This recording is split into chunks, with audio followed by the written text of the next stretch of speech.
Second attempt, please take a seat. We'll get started very soon. We want to stay on time so we can all get some drinks and some food after the speaking program.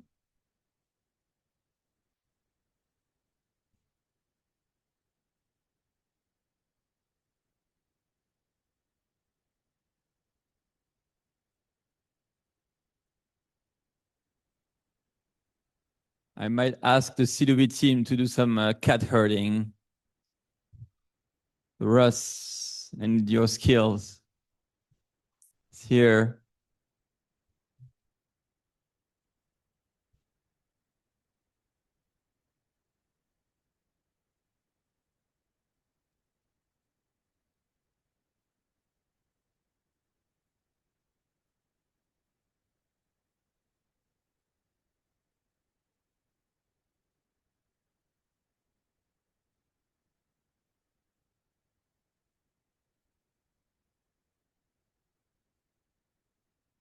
There's still plenty of seats, so.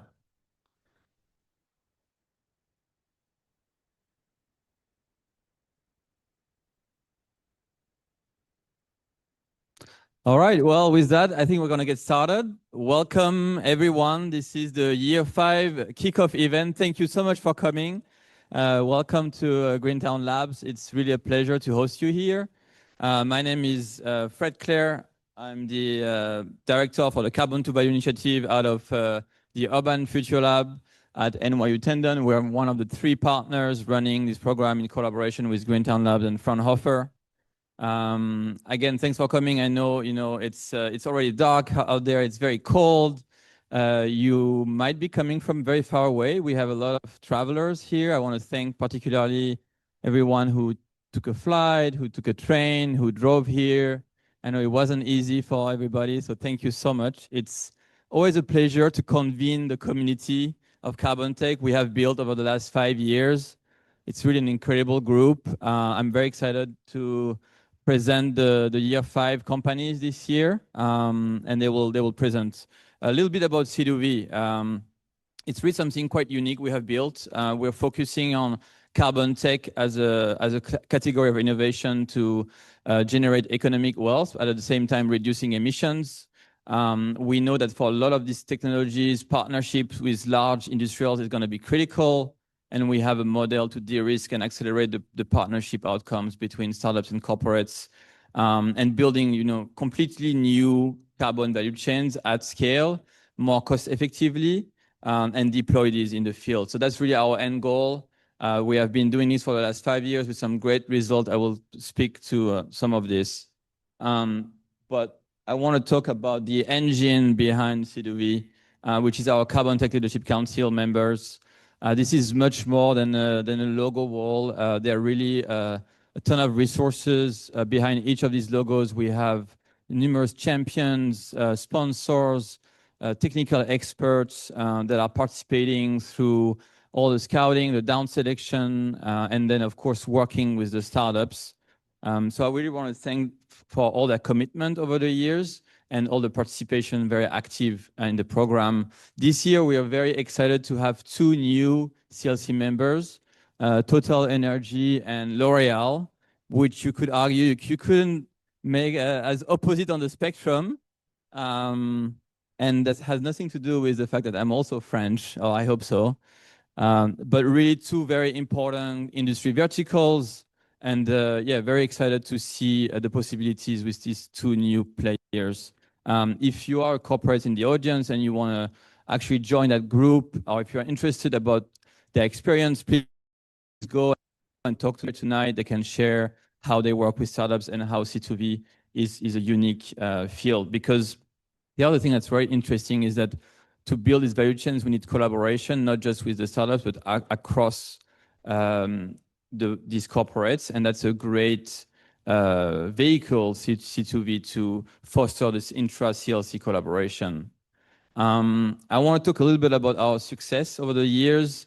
We're building an ecosystem. It's very hard to measure the value of an ecosystem. These are some numbers or metrics we use.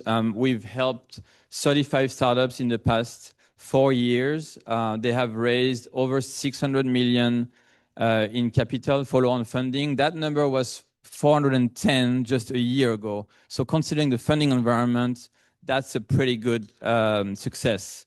The other thing that we're really proud of in these metrics is just the number of new business connections we're creating for everyone here in the ecosystem. Over 600 new business connections. That's over 100 every year between the startups, the CLC, some investors. We have our network as well. And on the right side, you see some collaborations, examples. Some have been publicly announced, JDAs, investments, licensings, but there are also a lot of exploration in forms of pilot projects. And sometimes as little as customer discovery. There is a company in year one that really had a grand vision to do carbon fiber, and they ended up doing a chemical for water treatment. So completely different market. But that's through customer discovery with C2V that they identified at Beachhead. And actually this year, they just released a product video for this application. You can check it out. They're called Mars Materials. They're based in Houston. And they just released that product video. So a good way to see the outcome of C2V down the road.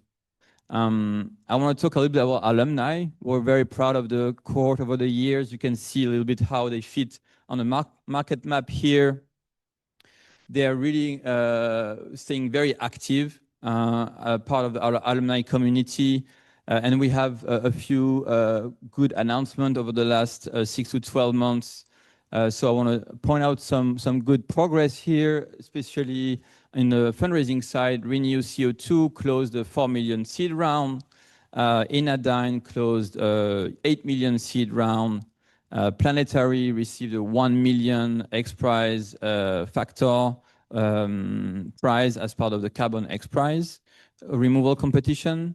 Carbonova got a 4 million grant from the government of Canada to build a commercial demonstration unit that will produce 50 tons of carbon nanofibers.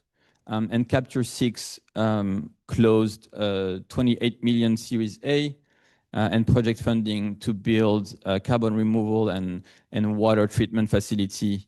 So to face both decarbonization and as well as water security issues. So this is amazing progress and really excited to keep working with them. And of course, welcoming our 5-year cohort company. So speaking of 5 years, I want to share a little bit about the process we followed. We had a record number of applicants, 165 this year. And they're coming from a lot of different countries. And if we look at the technology categories, we have a pretty good distribution. About 50% are coming from the carbon to value side of the technology categories, which is kind of our bread and butter. But it's important to note that we are not focusing only on the carbon conversion part of the equation. We know that we need to improve the cost of carbon capture. We need to understand how we can source atmospheric CO2 at scale. These approaches, we need to also improve some of the storage and sequestration innovation. We need to understand some of are there any enabling hardware tech? So we really look at a lot of different technology buckets, and we try to pick a few of each of the buckets every year.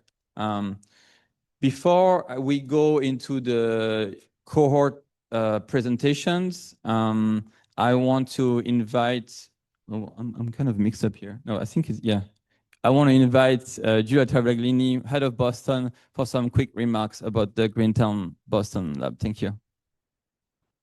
Thanks, Fred. Hi, everyone.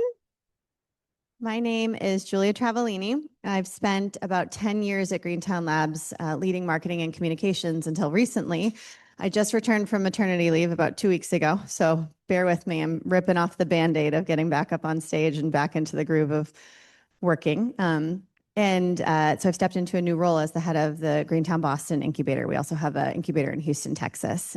So bear with me and thank you for your patience as I get through these remarks. Lovely to see you all. I'm really proud to welcome you all here today. And I know that Fred mentioned this before, but I just want to underscore, we know December is an insanely busy time. You all probably have a ton of evening commitments already. So thank you so much for spending time with us and celebrating this new cohort that we're really excited about and can't wait for you to hear more about them soon. Quick show of hands. First time here. Awesome. Welcome. So everyone else, raise your hand. You've been here before? We love it. We love to see it. So thanks for being with us. We're going to jump into the overview of the startups in a second, but I never want to be presumptuous that everybody knows what Greentown does. Most of you raised your hands, so I'll be very brief, but we are a nonprofit incubator that aims to support climate tech and energy startups. We are the largest in the world, which we dubbed earlier this year. So we have our 2 incubators and over 200 member companies across our 2 locations. What we do, we provide entrepreneur-first infrastructure and access to customers, talent, capital, and strong, supportive, collaborative community. Why we do it? Because I think this is probably a shared vision among many of us in here, but we believe that the climate and energy challenge is the greatest dual opportunity and challenge of our time. And we really view the role that entrepreneurs play in solving those challenges, and they hold the key to unlocking a lot of it. But we know that entrepreneurs can't do it alone. And as our CEO, Georgina Campbell-Flatter, often says, innovation is a team sport.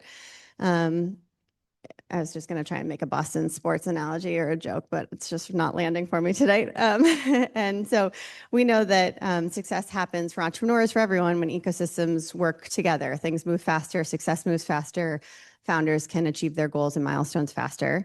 And C2V is one of the best examples of an ecosystem rallying around entrepreneurs. And so it's hard to believe, Fred mentioned this, that C2V began in the depths of the pandemic. We announced this in July of 2020. I know the team members in the back who are nodding their heads. It was a strange time.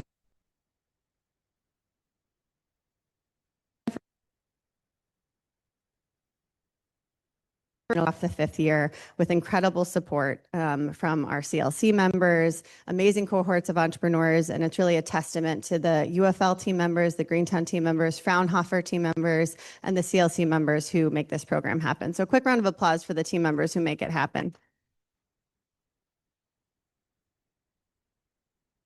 And Fred talked about some of the big stats earlier and what makes Greentown so proud to be part of this team and this partnership and this coalition is really C2V has catalyzed a new industry. And that was what we sought out to do 5 years ago, is to really create this space for Carbontech startups and entrepreneurs to thrive.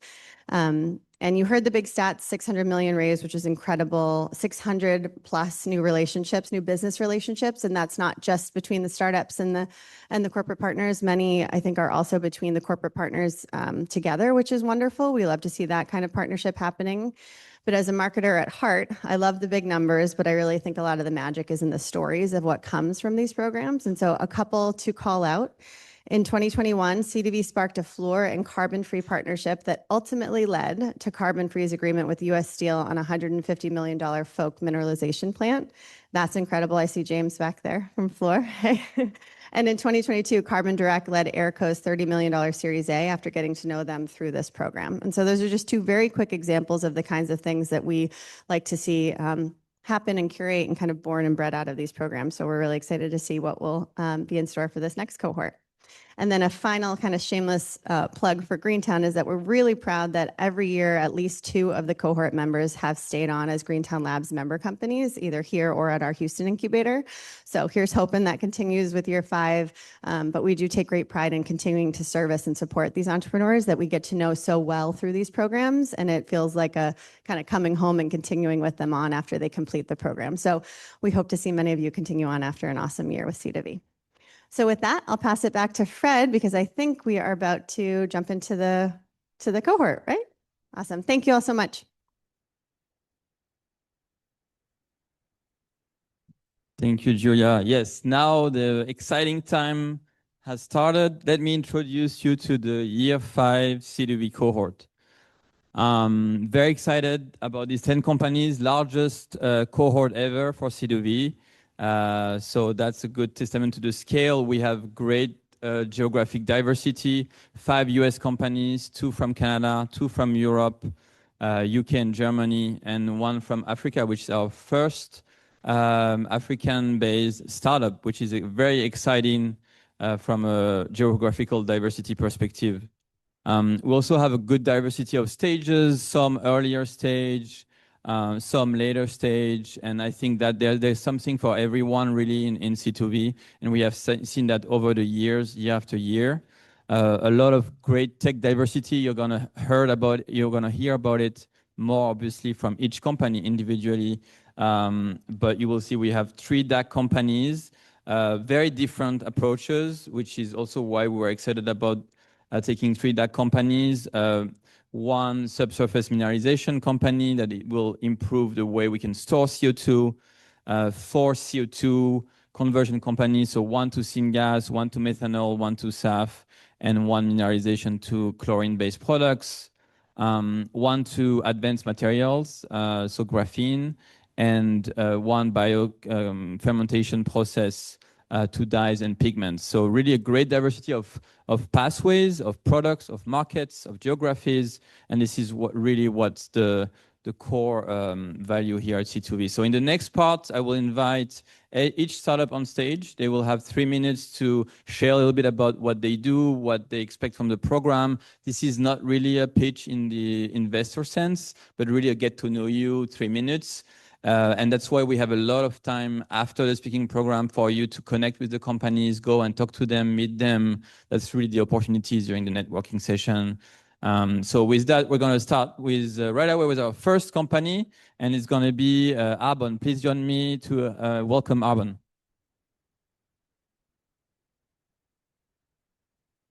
Good evening, everyone. My name is Annie, serving as Director of this Business Development at Arbon. Arbon is, and we're here utilizing our own unique humidity swing technology. So our technology is backed by 12 years of study in Dr. Klaus Lackner's, who's known as the father of DAC. Our founder and CEO over there did his PhD, found this mechanism behind this humidity swing technology. As you know, the current problem in the industry is the high energy consumption that's from high temperature and high pressure usage that also leads to low material durability, shortening the lifetime of the materials, which in turn leads to low system efficiency. With our technology, we can reduce cost and energy significantly. We operate at ambient temperature and pressure, no harsh solvents needed. What we need is just water. Simply speaking, our technology works as water in, CO2 out. As you can see on the very first hand graph, our picture, the yellow material is our material. It will be exposed to the gases of interest, not only for direct air capture, but also for point source captures. And we selectively capture CO2. For DAC, it takes about 30 minutes to fully load it, about 2.5 minutes for 1% CO2 concentrations. Once we are fully loaded, we then simply spray water to the system or dip it into the water. We release that concentrated CO2 for downstream utilization or storage. We take it out, dry it, it can capture another cycle of CO2. It's just simple as that. So we closed our seed round early last year. With that, we were able to achieve from gram scale production to a ton scale for material. And we've built 2 of the 5 ton per year DAC pilot running over 2,000 hours. For that, we have validated our market through pre-purchase contracts. And not only that, for point source capture, we have ongoing projects over a year with Rio Tinto and Hydro. We also are engaging with the cement industries as well. Last but not least, our sorbent performance has been verified by independent third-party national lab, NETL. We're now raising Series A to unlock our next milestones, to build 1,000 tons per year for DAC and to secure more customers for point source capture. Lastly, this is our team. We are a mixture of deep science, industrial execution, and proven climate leadership. We have in total more than 55 years of background in the CCUS field specifically. We're very proud that we're the right team to deliver this technology to the market. So I'd love to connect with everyone who's interested in our technology after this, and thank you very much.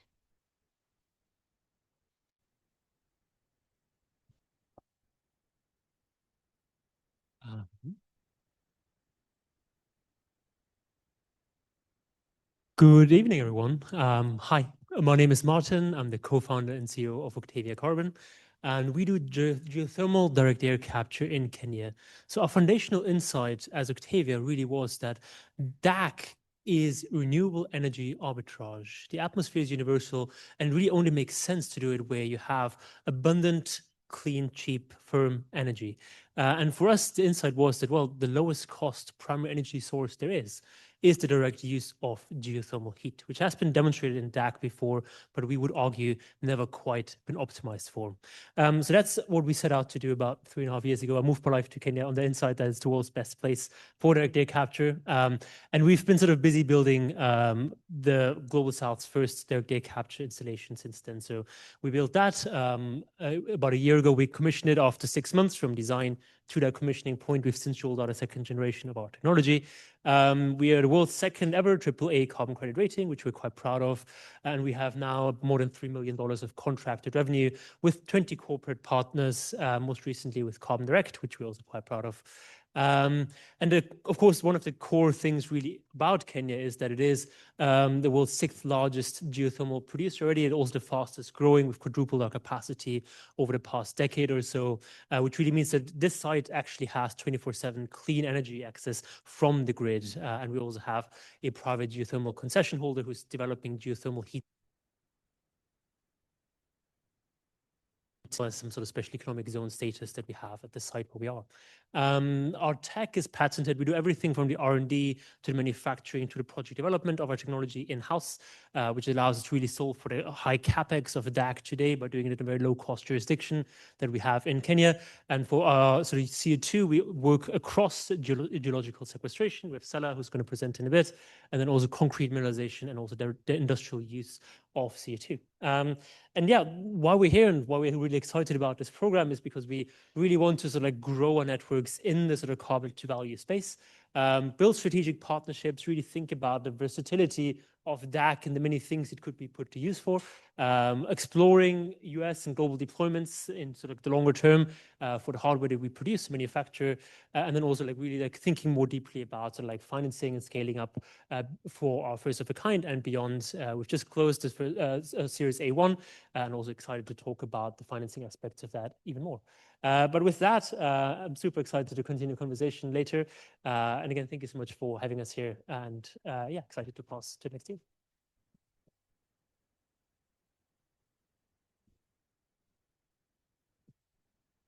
Hello, everyone. My name is Patrick Sarver. I'm one of the co-founders at Sora Fuel. I'd like to start by thanking everyone in the C2V organizers and everyone here at Greentown Labs for putting on such an awesome event today. And I would like to particularly thank the Carbon Leadership Council for making all of this possible.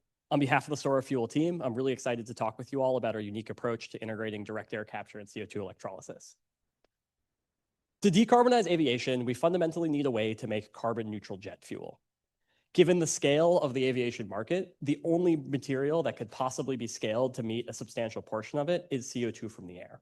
The problem is that at the moment, that is way too expensive, with these so-called e-fuels being on the order of $20 per gallon, far above the $2 to $6 per gallon that would be required to unlock the multi-trillion-dollar global transportation fuels market. When we took a step back and thought a little bit about what was actually driving these high costs, it all fundamentally related to the feedstocks that go into making these fuels. First of all, CO2 from direct air capture, despite many decades of research, remains way too expensive, well above the long-touted $100 per ton. Furthermore, despite lots of investments into the hydrogen economy, the hydrogen that you would need to make the final fuel is much closer to $8 a kilogram than the long-touted 1 to 2. And then finally, particularly with increasing energy demands from places like data centers, the actual cost of getting renewable energy off of the grid is increasing and not decreasing, driving up the major operating cost. What we fundamentally do is address all of these problems, sourcing CO2 from DAC below $50 a ton, have a process that co-generates hydrogen, removing the stubbornly persistent transportation and storage costs. And by not having any real upstream infrastructure required other than air, water, renewable electricity, can choose to site ourselves in places with the lowest levelized cost of energy, driving down our main operating expense. At a high level, we fundamentally achieve this by removing the most energy intensive step from DAC. It actually takes relatively little energy to pull CO2 out of the atmosphere, but quite a lot to then regenerate a purified, pressurized, gaseous stream of CO2 that you could feed into a traditional reverse water gas shift plant or a gas phase CO2 electrolyzer. What we fundamentally do is cut this regeneration step out of the process, directly taking captured carbon, feeding it into our electrolyzer, generating syngas while regenerating the capture solution that can be sent back to the carbon capture column. In the 18 months since we founded, we've taken the prototype of this and scaled it from 4 centimeters squared, 150-fold to our minimum industrial scale, and have demonstrated this complete integrated process in our lab space in Cambridge. We believe that in the near term, this gives us a pathway substantially cheaper to not just eSAF, but also other approaches to sustainable aviation fuel, and a medium-term pathway to get to cost parity with fossil Jet A. And this will again require be based on a fundamentally unlimited feedstock, enabling scaling to address all of the large market of the different downstream transportation fuels.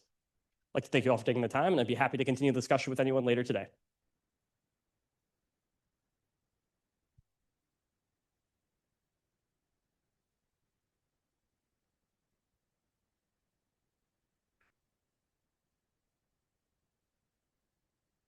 Good evening, ladies and gentlemen. I am David Stripmatter, co-founder and CEO of Icados, a European, German-based technology development company. What we do in principle is we transform emissions from point sources into value. Specifically, we do point source carbon capture and transform it into the base chemical and fuel methanol. Our technology is from beginning to end optimized for this use case, which comes at the limitation we always need to do both. So we need to do point source carbon capture and also always need to produce methanol. But for that specific use case, we believe we have the best technology. And there we're also quite flexible. So we can work with literally any point source that has more than 2% CO2 concentration. And then we go through the whole process change, landing with the methanol. And in our system, we have already validated multiple reference plants.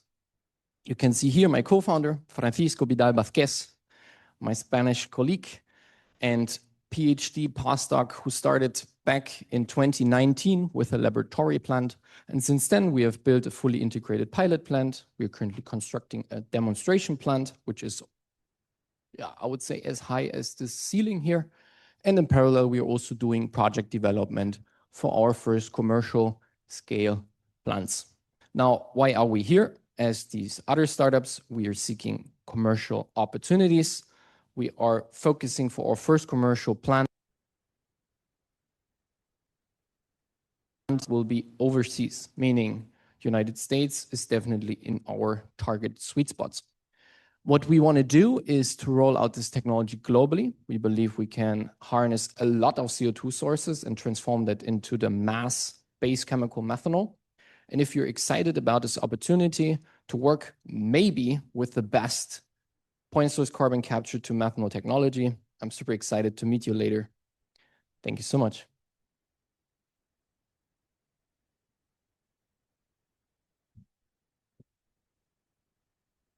Hi, everyone. My name is Roxana de Lima, and I am a co-founder and chief business officer at Rushnu. So, as many actually have alluded to already, one of the biggest challenges in the carbon capture technology space is that most carbon capture tech is more energy and capital intensive than the fossil fuel emitting industry they're trying to replace.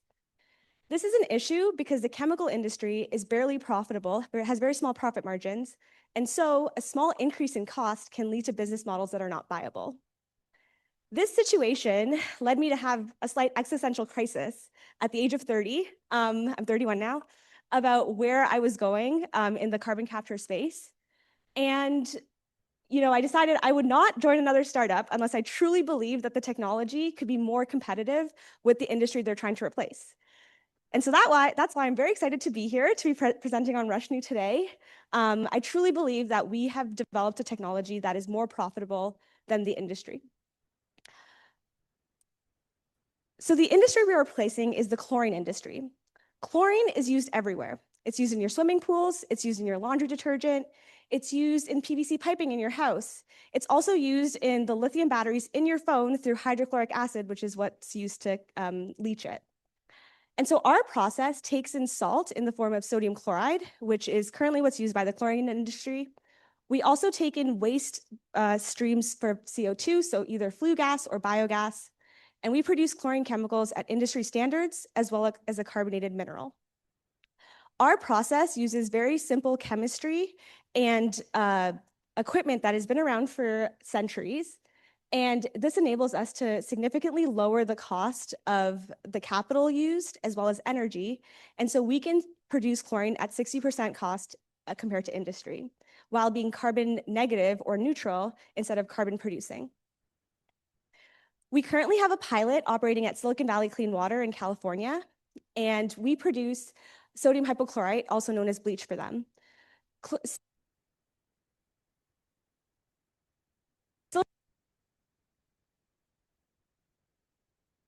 Stream, which they can then use for energy generation. We have significant traction in the wastewater treatment world in California, and we are currently looking to expand into the rest of the US as well as globally. We are also looking to expand into steel and chemical industries for chlorine production. So our team is filled with experts that span wastewater, chemicals, and first-of-a-kind systems.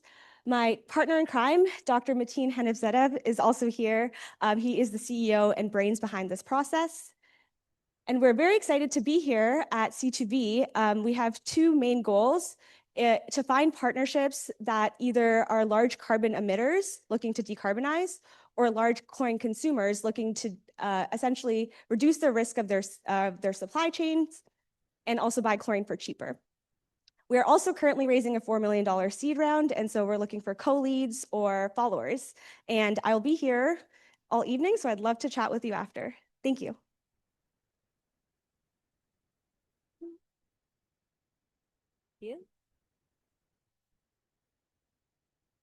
Hi, everyone. My name is Marissa Beatty, and I'm the founder and CEO of Turnover Labs, where we're helping heavy manufacturers transform their emissions into valuable products. So we're at a carbon to value event. Obviously, we've been talking a lot about carbon this evening. The type of carbon that we focus on at Turnover Labs is industrial point source emissions. So these are emissions coming from things like petroleum refinement, chemical manufacturing, cement plants, et cetera. These manufacturers are under a tremendous amount of pressure to decarbonize, but right now, all of the options that they have available to them are not economically incentivizing. They can't really replace a lot of their processes. It's too expensive. There's a really limited demand for pure CO2 in both the carbon credit market as well as a use case in beverages. And their current approach of ignoring and venting these emissions is becoming less effective over time as more policies are passed with penalties. So we're at carbon to value. We're interested in turning carbon into value. That seems like a very logical next step for what we should do with these emissions, is how can we derive economic value from them? And many people have gone after this approach in the past, and they somewhat miss some of the complexities or the challenges associated with working with industrial point source emissions. For one, and I alluded to it on the first slide, these emissions are dilute and they're also contaminant rich. That means that they have to go through multiple steps of separation in order to get them to purity quality for most utilization technologies. The second is now you have to install a bunch of carbon capture. That takes up a lot of space, that takes up a lot of capital, takes up a lot of energy. Both of these problems essentially culminate into the fact that when you start making end products, usually you're spending more on the process than what you recover by that end value product. So what Turnover Labs has done is we have assessed how to use these emissions at the very base level for our technology. We have over 14 years of research experience developing technologies out of Columbia University for how we can take extremely impure feeds of CO2 and upgrade them into useful products. Our technology is actually a culmination of two separate technologies. So we have a membrane and we embed it within an electrolyzer. That means that we're doing simultaneous separation and upgrading in one single step, eliminating energy and eliminating capital. We have tested our technology over 1,000 hours using up to 500 ppm of sulfur, nitrogen, down to 10% of CO2, and we've shown that our system is extremely durable and rugged under these conditions.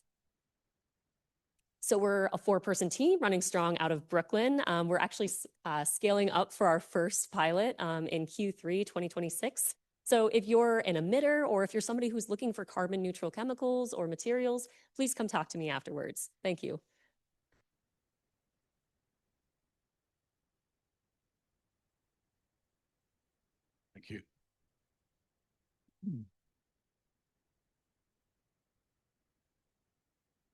Well, good evening. My name is John Van Leeuwen. I'm the co-founder and CEO of Universal Matter.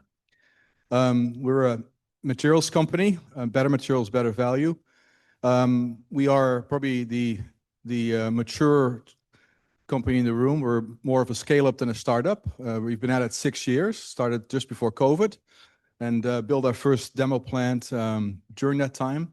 We have 50 people. We're headquartered in Burlington, Ontario, Canada, just outside of Toronto, with an office in Houston, Texas, where the technology was invented at Rice University. And we have a presence with 20 people in the UK. That we've started with.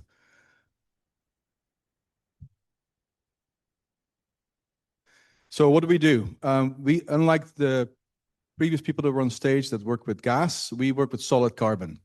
So we can take almost any form of carbon and upcycle it into graphene using a flash Joule heating process. So this is an electrical process that takes advantage of the resistance of the carbon to heat it up to about 3000 Celsius and to then reform the carbon bonds into graphene. What attracted me to this as a seasoned entrepreneur was that this is the lowest approach to make graphene. Instead of the competition who typically makes it from graphite, we make it from waste carbon streams. So one example is we can use the carbon from end-of-life tires. Through a pyrolysis process, you free up the carbon. It's a soup essentially of carbon atoms. And we can upcycle that into graphene and then put it back into new tires to then improve the abrasion resistance by 40%. So this makes it a really good example of a circular economy for carbon.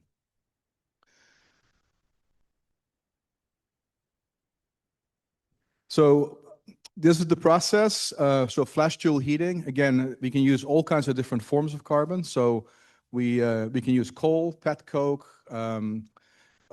biochar, carbon blacks, and so on, including hydrocarbons. And then we solve the whole issue that faces this industry, which is cost, difficult to manage materials from a quality perspective. And also we get away from the traditional flake morphology. We can make a nano-onion morphology with carbon blacks, for example. So we have the flexibility of making different morphologies for different applications. We're quite a ways along. So the industry we chose were the ones where we felt we could have the most impact for society. We wanted to go after large industries. This industry has basically been untouchable for graphene because the graphene cost is too high to have an impact.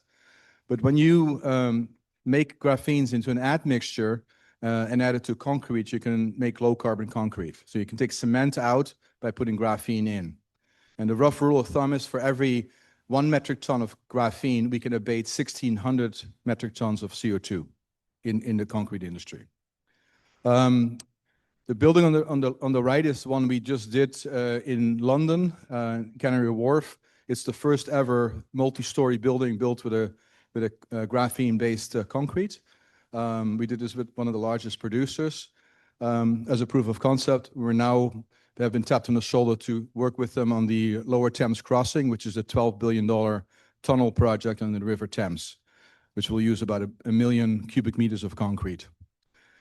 So again, in this example, the graphene basically allows you to make low carbon concrete by replacing the cement with graphene. And we've demonstrated this, we've scaled this, we've done many different projects at this point. I worked with some of the biggest players in the industry, and we're about to enter contracts. So this year was our first year of revenues. Next year will be a big step up. The monies we've raised so far allowed us to build a demonstration plant in Burlington that is capable of producing value-added products. So I should also add, we don't sell the graphene, we convert the graphene into usable intermediate products. So in the concrete industry, it's an admixture that is liquid. It's easily used by the concrete plant. It's a drop-in solution. And in asphalt, it's the other industry we go after. We convert the graphene into a polymer matrix, which can then be blended into the bitumen. So, and again, in asphalt, it's about longer life. We can double the life of the road. And the amount of CO2 that's associated with building new roads is very significant. So again, we have a very affordable solution replacing the gold standard in this industry, which is an SBS copolymer that I worked with when I first graduated from university at Shell. As you all know, the technology is one thing, the market is another, but nothing will work unless you have a great team. On the right-hand side here is my co-founder, Dr. James Tour from Rice University.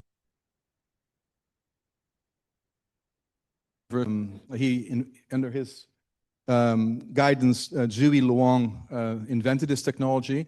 He's on board with us as a senior scientist. And we've built the rest of the team. I do want to point out Peter, he's in the room here. Where's Peter? There's Peter. So Peter single-handedly, over the last 6 years, raised us 25 million in grants, mostly from the Canadian government. And that's a phenomenal track record, I think, that we can be very proud of. So thank you, Peter. And with that, I'll leave it to the next speaker. Thank you.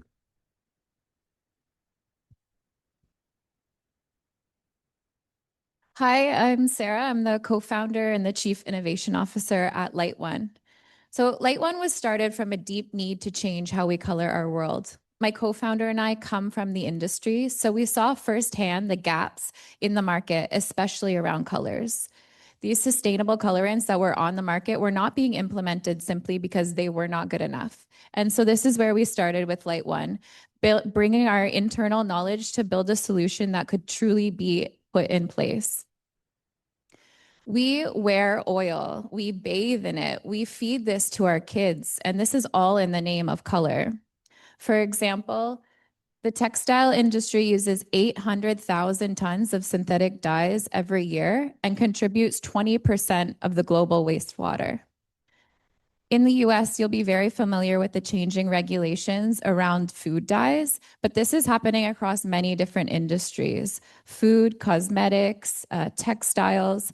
These chemical dyes that have been in use for decades are being regulated out, and this leaves the companies that were using them scrambling to find an alternative that will not jeopardize their bottom line with performance, cost, or scalability.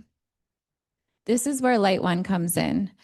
We're crafting colors with fermentation using safe microorganisms to grow high-performance colorants. Microbes are some of the most powerful chemists on the planet, and many of them create vibrant, sustainable, and stable colorants that we can leverage. So at Light One, in our process, we take genetics from some of these microbes and we form that into our platform microorganism, which we then grow at scale in bioreactors. After purification, our formulation team takes these molecules and formulates them into many different products for different industries, always maintaining the highest performance.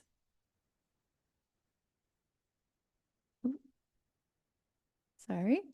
So our platform has allowed us to build a single strain where we can achieve many different colors, really feeding the need of the industry. Our process is circular, which is in high contrast to the linear production processes of chemical dyes out there. And our unique solution is drop-in across many different industries, dye systems, and applications. At scale, we'll be cost competitive with synthetic dyes, and we have incredible performance, outperforming on UV stability, vibrancy, and color fastness. And we craft solutions that our customers actually need, so acting as sort of an extended R&D for those companies. This has led to 11 pilots across 9 different countries. So we're here today to really seek partnerships in scale-up partners, R&D partners, customers, and also we're fundraising in the next month. So we're welcoming any conversations with investors. If you,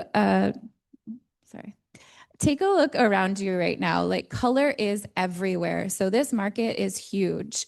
And at Light One, we're building that future of color and we're inviting you to join us.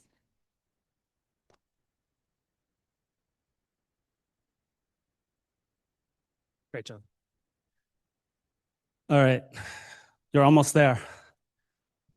It's always nice to be the one standing between everybody and their drinks. So I'm going to try to go fast. My name's Corey Pattison. I'm the co-founder and CEO of Cella. We are a company working to transform the way we store CO2 underground. So I'm going to start by dispelling misconception. Industry knows how to store CO2. Last year in North America alone, we stored something like 50 million tons of CO2 underground. But where we know how to do this is really geographically concentrated in the geologies that the oil and gas industry is already familiar with. That's the, unfortunately, you can't see super well, but this kind of shaded area here, which is normally orange. That leaves unaddressed about 3 billion tons of annual emissions in hard to abate sectors that have no other solution because they're not proximate geographically to those areas. Building on major scientific innovations in the last decade that demonstrate the potential to store CO2 in volcanic reservoirs, Cella is building opportunities to allow this large and mature CCS workflow to port into these new opportunities. Doing that effectively enables us to double global storage capacity. And that's a $30 billion opportunity to expand the CCS market. And that's what we're working towards. Working in these kind of geologies also has the advantage of leveraging natural geochemical processes that mineralize the injected CO2. So we're turning that CO2 into a rock underground for permanent, truly permanent carbon storage. That also eliminates the long-term monitoring costs that are associated with conventional geologic carbon storage.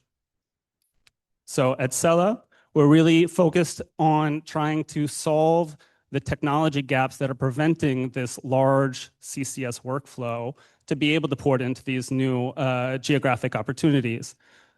Those are really in 3 key areas, according to the customer discovery we've done with our partners over the years. So Cella Scout is our AI-powered predictive site screening tool to assess reservoir properties, basically allowing us to answer the question to emitters, to operators, can you store CO2 at your site? Can you store large volumes there? Cella Cycle is our also AI-powered modeling tool to optimize for your injection to really maximize the efficiency of your injection design. And then Cella Trace is to ensure the verification of that the CO2 that's been injected is staying there. And this is all wrapped around proprietary injection technology that was developed by my co-founder and another Columbia University faculty member at Columbia University. So to demonstrate the efficacy of those tools, we raised a seed round a couple of years ago and went straight to the field and built our own demo plant. And we're really thrilled to announce that that is now completed construction, and we're going to switch on injection in just a couple of weeks here, which is going to be really exciting. There's over $5 million in committed revenue to that project already, including from Google, Stripe, and Shopify, and others. And looking ahead, we are now poised to begin to execute on industrial scale projects with our existing project execution partners globally. And we're really thrilled about some of the partnerships that we made some great progress today through the Carbon to Value Initiative to continue to execute on these and other projects that we see coming in our pipeline. We are also going to be raising our Series A in the first half of next year. I didn't add the team here, but we're going to be growing the team. It's largely technical, and now we're going to start adding some commercial capacities as well. So if you're an operator, if you're an emitter, if you're an investor, I'd love to talk to you. All right, thank you very much.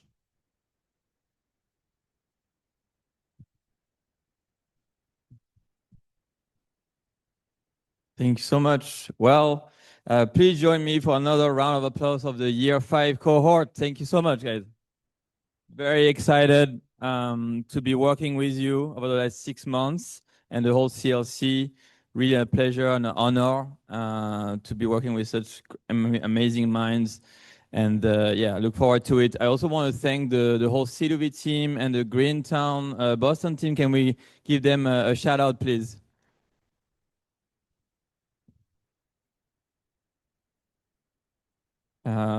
Yeah, with that, we're going to have a nice food and drinks. Before we close out, I just want to do a quick call out to startups and CLC member for a quick pick on the stage. But looking forward to meeting all of you at the networking session. Please enjoy the food, the drinks, and meet the companies, meet our CLC members, and have a lot of fun. Thank you so much for coming and have a great evening.